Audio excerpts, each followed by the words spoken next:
Road to 100K, so subscribe today. This is a tutorial on how to become an actual pro in Football Fusion. I hope this helps you out. Let's slide into the video.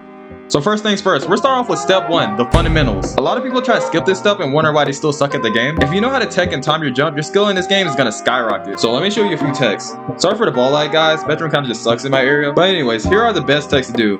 So we're just starting off, we kind of want to learn how to do diagonal tech. Very useful one, very crafty.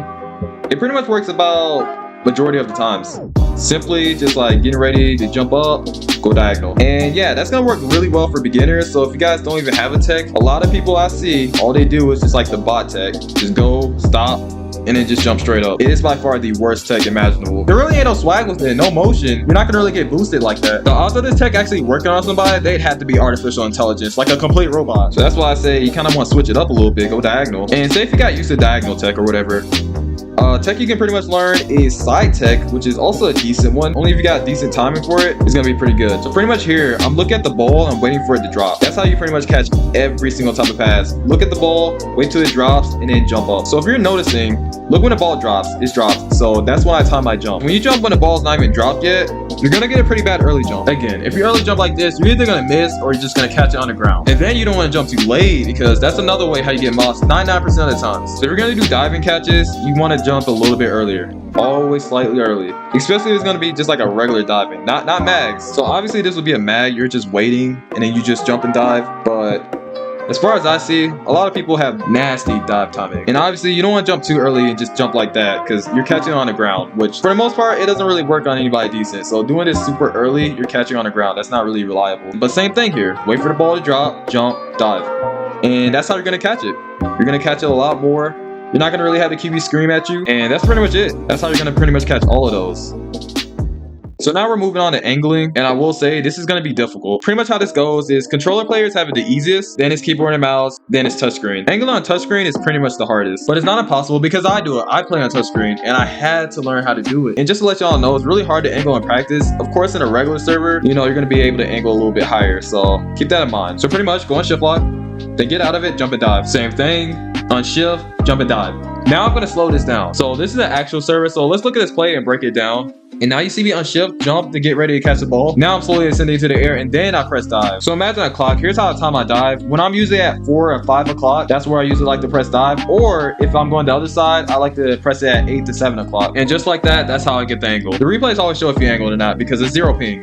And see right there, there's the angle glitch. Pop out of shift lock, jump, dive. You don't want to jump at 6 o'clock because you're fully on shift and this is how it's going to look.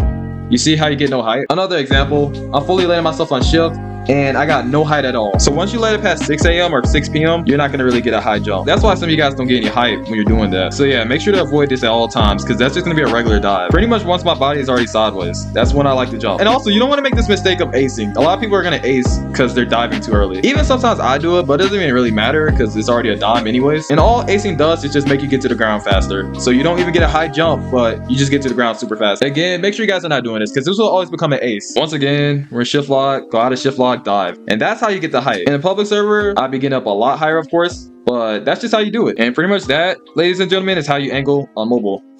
So now we're going to move on to how to mag the ball. And this is pretty much how it looks when you don't have angle. You're going to easily notice how on a mag, you don't really get too much height. Yeah, this is how it looks when you're going for regular mags. And obviously, I don't really advise this because, you're going to be missing stuff like that, which a lot of people be like, oh, that's overthrow, but it's really not. The only thing about magging is you just jump late. Like, you just time it late with everything. You obviously don't want to do too late or too early because this is how it's going to pretty much look. So when it's basically a mag and then you jump too early, you're going to get a weird ground catch or you're just going to miss a lot of times. Let me see if I can get a better example.